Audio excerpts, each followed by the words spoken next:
Passion Nature, avec la Fédération régionale des chasseurs des Hauts-de-France.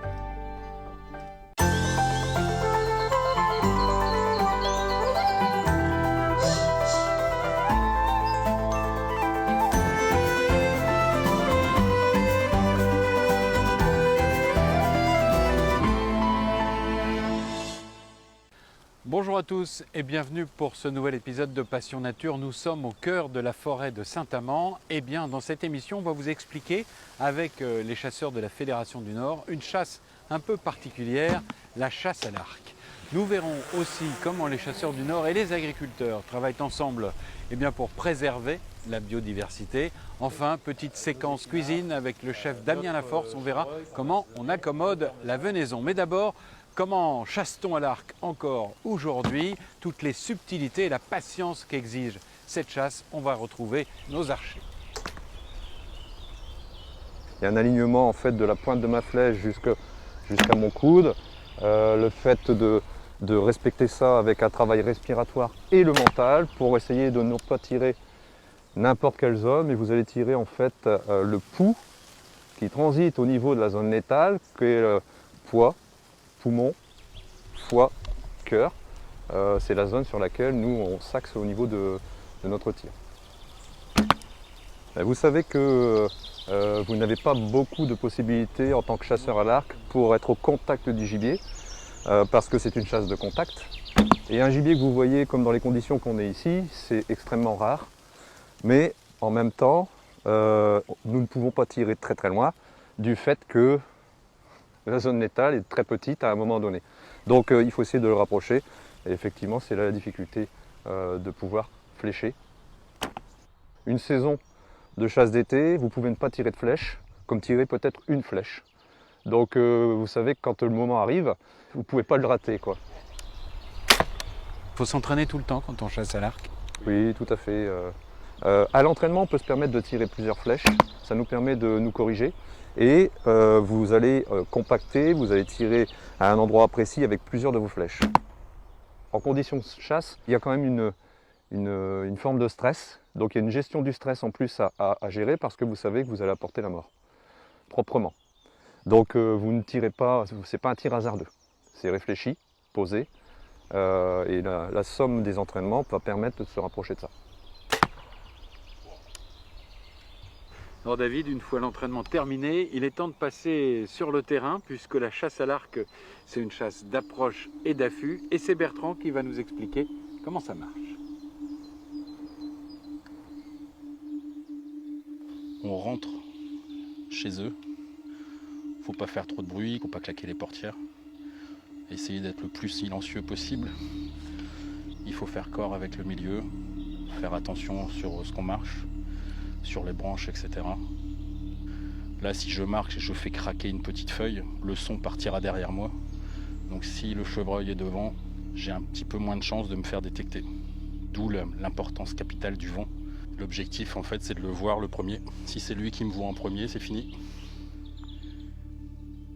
La difficulté de la chasse au chevreuil, c'est qu'il a vraiment tous les sens qui lui sont très développés et très favorables. Le fait de marcher dans la forêt, on vient bouger le sol, rien que ça, on modifie. En fait, rien que l'odeur du sol. S'il passe derrière, il va détecter que c'est un humain, que c'est pas forcément un chevreuil qui est passé.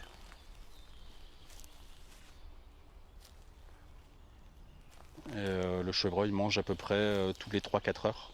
Ensuite, il a une phase de repos où il rumine. Il a un tout petit estomac et il remange jour comme la nuit. C'est un herbivore, mais comparé au cerf par exemple, qui lui va amasser une grosse quantité d'herbe, peu importe ce qui passe, le chevreuil est très très sélectif. Ce qui fait que dans une forêt comme ça qui est très riche, où on a de la ronce, on a de la fougère, on a des jeunes plants d'arbres, vraiment différents stades de développement de cette forêt, on a plus de chances de croiser du chevreuil.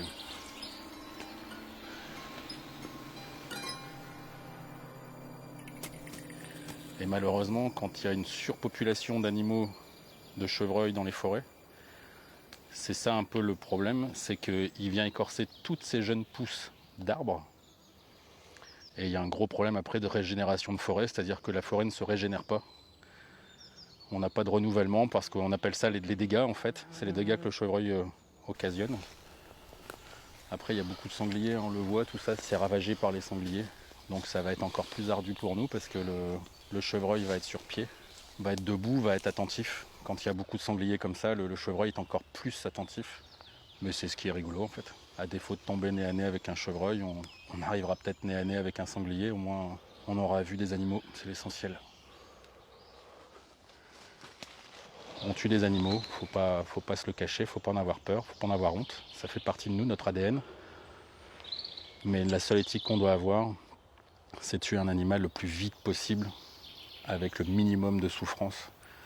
Et ça, de pouvoir chasser avec des animaux qui se défilent ou des animaux qui ne sont pas stressés, ça nous permet vraiment d'atteindre cet objectif ultime de rapidité et de moins de souffrance possible.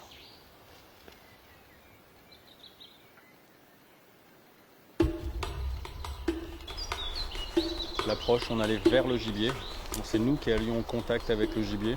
Là, on s'est positionné sur un endroit stratégique et on va plutôt attendre que le gibier vienne à nous. Généralement, j'ai les jambes à 3 mètres de hauteur. Quand je tire, je suis à 4 mètres. Ça me permet d'être pas trop haut, suffisamment haut pour pas que le gibier me voie. Après, moi, je préfère tout miser sur le fait de ne pas bouger. On sait qu'il y a un mâle dans le secteur, donc on s'est mis à l'intersection, on a eu tous les indices de présence. Et puis il y a le facteur chance aussi qui va rentrer en ligne de compte. Mais c'est un peu comme tout à l'heure, on est vraiment dans une chasse vraiment d'observation. On est un petit peu plus spectateur, tout à l'heure on était un petit peu plus acteur. Personnellement, je tire à peu près entre 4 et 7 animaux par an. J'aime bien cette manière douce de chasser. Le reste des animaux reste dans leur quiétude. Et puis c'est le fait de rentrer dans un milieu qui est silencieux, et puis de repartir toujours en silence. Eh bien, on démonte l'affût et nous, on va se retrouver à Poix-du-Nord avec les chasseurs de la Fédération du Nord et les agriculteurs pour voir comment ils s'attellent à préserver la biodiversité et particulièrement en période de fenaison. Les sociétés de chasse, les chasseurs nous interpellaient par rapport justement à la problématique de fauche sur les parcelles des agriculteurs par rapport à la biodiversité. Chevriards, lièvres, lapins, etc. qui pouvaient justement être détruits par rapport au phénomène de fauche. Alors donc, il fallait faire quelque chose pour leur faire peur avant la lame de coupe. C'est ça le principe de l'effarouchement. Alors vous voyez, lorsque le tracteur, la faucheuse va avancer, les peignes vont pénétrer dans la surface fourragère et lorsqu'elle va toucher le chevriard, le lièvre ou la poule faisane, elle va faire partir justement pour éviter qu'elle meure dans la faucheuse.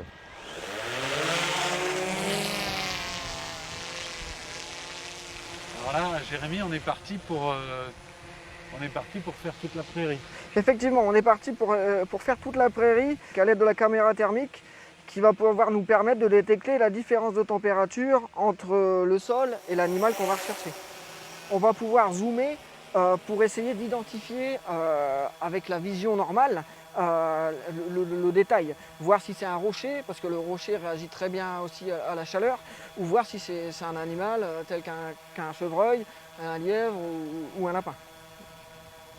Et alors votre diagnostic là ? Ah bah, je suis formel, ça ressemble fortement à un chevriard, oui. On va pouvoir aller prévenir l'agriculteur, lui dire de faire attention quand il va faucher.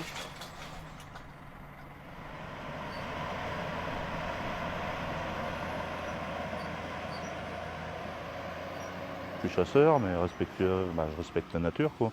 Ça fait toujours mal de voir un petit lapin ou une perdrix qui est en train de couver sur son nid qui passe dans la faucheuse, quoi. Là, on roule quand même à 7-8 km/h. Le gibier à 8 km/h, bon, il se blottit la première fois, la deuxième fois, il est dans la faucheuse. Hein. Donc avec cet engin, et surtout avec l'aide du drone, hein, c'est important. L'avantage, c'est qu'il me prévient. Donc là, la barre d'envol fait bien son boulot. Oh, une perdrix qui vient de s'envoler, raté. Eh ben, ça fait son effet, comme on peut voir.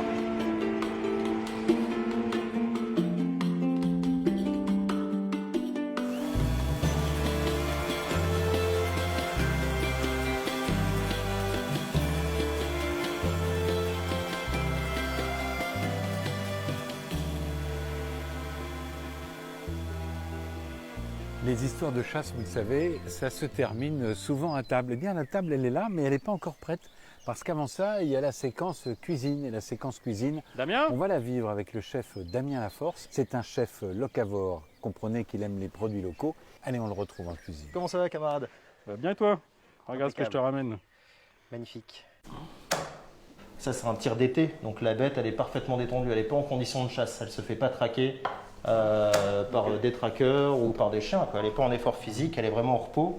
Donc généralement, quand on a la chance d'avoir un animal qui a été prélevé dans les règles de l'art, en fait, la viande est déjà très tendre à la base, quoi. Le chevreuil, c'est aussi tendre que du veau. Comment est-ce qu'un chef comme toi, t'en es venu à t'intéresser au gibier et à la chasse, en fait? Le déclic, il vient naturellement. Au bout d'un moment, on a envie de responsabiliser ses actes. Consommer de la viande, c'est aussi savoir tuer, clairement, un animal pour le consommer. Puis en plus de ça, la chasse, comme on le sait, hein, les gibiers, il y a des comptages qui sont effectués, on ne tue pas n'importe quoi. Et donc en fait, c'est une ressource qui est durable, sans intervention de l'homme, sans antibiotiques, etc., etc. On est sûr que l'animal a eu une belle vie. Mais je trouve ça tout à fait logique de prélever un animal qui grandit dans le champ de carottes, à côté des pommes de terre. Tout ça, ça fait partie d'un cercle qui est vertueux. Et du coup, ça se ressent dans la qualité de la viande. Et là, on n'a que des produits d'ici. Avec. Exactement. Alors là, je suis un peu curieux là. C'est important dans ta démarche aujourd'hui de mettre beaucoup de légumes. Ah ouais, les légumes, c'est important. Les légumes, c'est très très important. Il faut en manger beaucoup de toute façon. Dans les saveurs aussi, la variété des saveurs. Dans la variété des saveurs. Et puis, sans légumes, on ne peut pas allier parfaitement le gibier, quoi. Tout ça va se mijoter ensemble. Exactement. Se fondre. Ça va être quelque chose d'extra. Voilà, délicatement. Bon, alors on va partir sur un quadrillage, on va faire quelque chose d'assez simple. Le chevreuil, il va être au milieu, il va pouvoir se gorger de ce jus, de ces effluves de légumes qui vont lui remonter dessus, du gras du cochon qui va l'envelopper. Là, il y a un petit manque au four. Désolé. Et très simple, hein, encore une fois, c'est Recette du week-end. recette du dimanche en famille. Alors ça prend un peu de temps. C'est parti.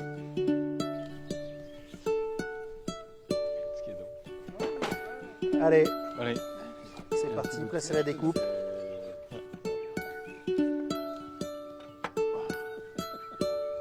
Bon, vous servez en légumes ensuite. Il y a moi aussi. On termine ce Passion Nature par ce moment de convivialité et de découverte de saveurs extraordinaires. Vous pourrez retrouver ces saveurs et bien d'autres recettes dans le restaurant de Damien Laforce qu'il va ouvrir rue de la Monnaie à Lille avec toujours cette même philosophie que vous nous précisez, Damien. C'est ça, donc des produits locaux issus d'agriculture durable et la mise en avant des cercles vertueux, donc la chasse, la pêche, la cueillette et nos maraîchers. Et des produits vraiment de saveur et très bien apprêtés. Et nous, on n'y fait pas grand-chose, hein. C'est vraiment la mise en avant du travail de nos producteurs. Ça, c'est la modestie. À bientôt pour un prochain numéro de Passion Nature. À très bientôt.